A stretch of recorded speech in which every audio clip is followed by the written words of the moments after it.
저희들은 한 달에 한 번 모여 아무에게도 방해받지 않고 보내는 그 시간이 참으로 즐거웠습니다.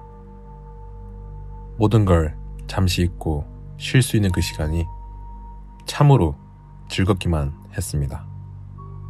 그 일이 있기 전까지는 말입니다. 그날도 저희들은 각자만의 생활을 다 뒤로 미룬 채 약속한 장소로 모여들기 시작했습니다.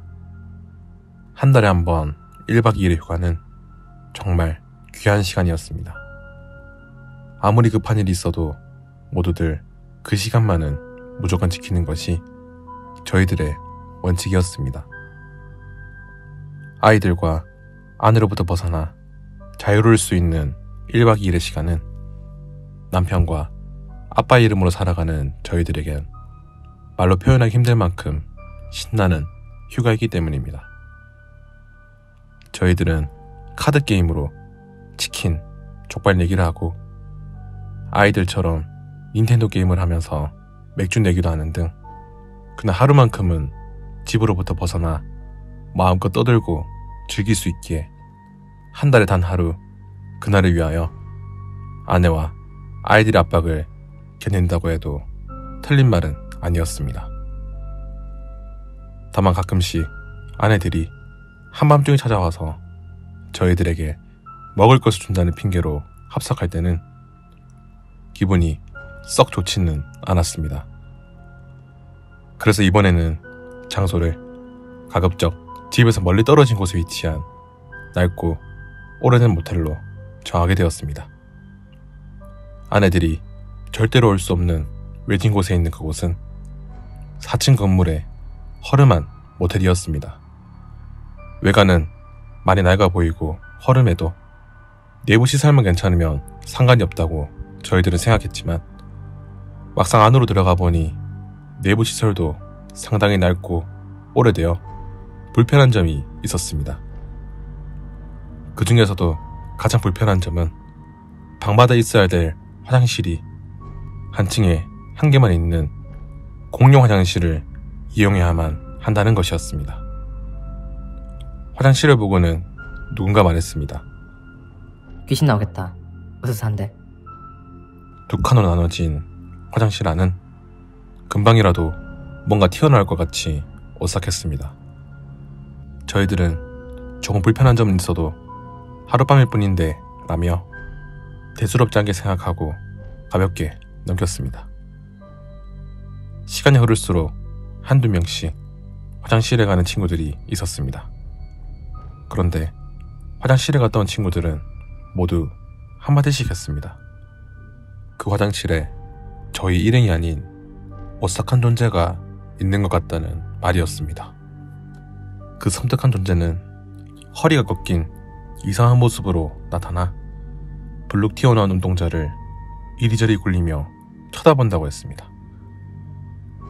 그날 저희가 묵었던 3층에는 분명 다른 고객은 없다는 이야기를 들었는데 이상한 일이었습니다. 기괴한 일은 또 있었습니다. 복도의 벽에 걸려있는 그림들이 하나같이 부적처럼 보이는 것이었습니다. 저희들은 괜히 오싹했지만 오래된 모텔 복도에 걸려있는 부적은 필시 귀신에 관한 거 아니냐며 농담처럼 가볍게 넘어가게 되었습니다.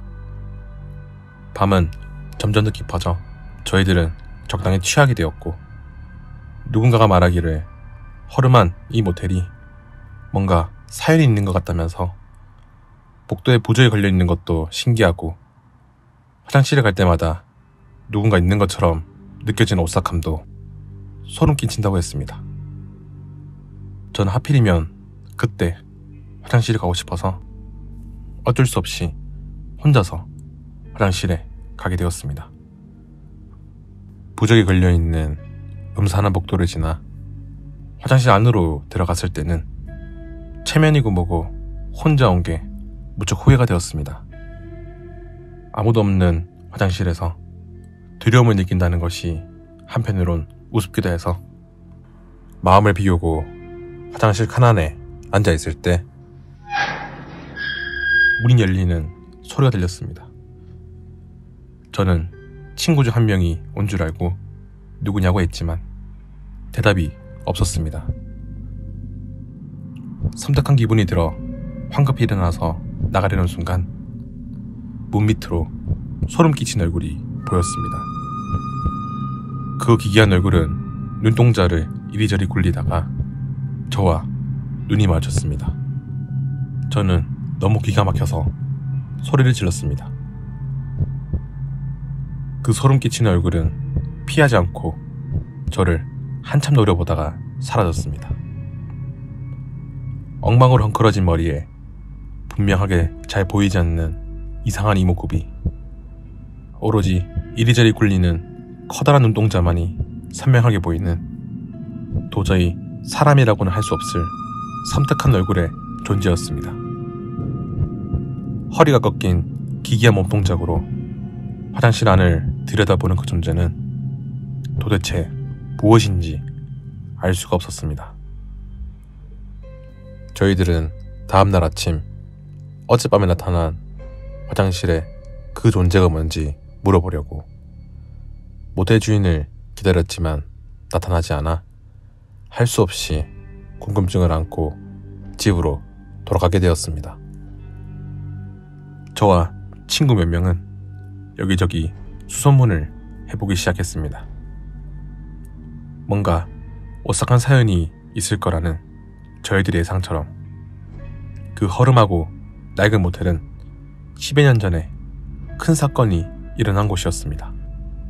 젊은 부부가 운영했던 그 모텔은 외진 곳에 위치한 지리적인 문제로 영업이 잘 되지 않아 힘든 상황이었습니다.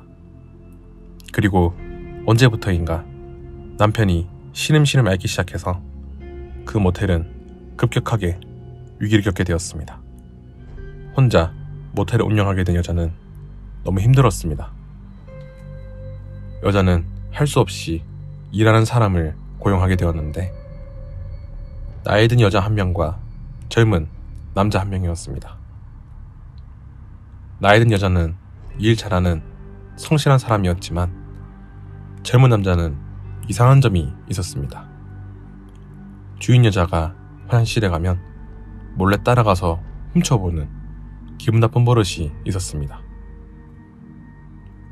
주인 여자는 곧 그 사실을 알게 되었고 말다툼 끝에 그 여자는 젊은 남자를 해고했지만 그 남자는 몰래 화장실 창문으로 들어오다가 실수로 떨어졌고 머리를 크게 다쳐 목숨을 잃게 되었습니다. 그때부터 모텔 화장실에는 그 남자 귀신이 나타나 누군가 화장실을 사용하면 문 밑으로 훔쳐보는 기괴하고 섬뜩한 일이 일어나게 되었습니다. 저는 그날 이후로 화장실에 갈 때마다 마음이 불안해서 손을 씻다가도 거울을 통해 주위를 살피게 되었고 조그마한 소리에도 극도로 불안해지는 트라우마를 가지게 되었습니다. 그리고 한 달에 한 번 모이는 모임도 극도의 공포감을 경험한 친구들이 하나둘씩 그만두게 되어 더 이상은 할 수 없게 되었습니다.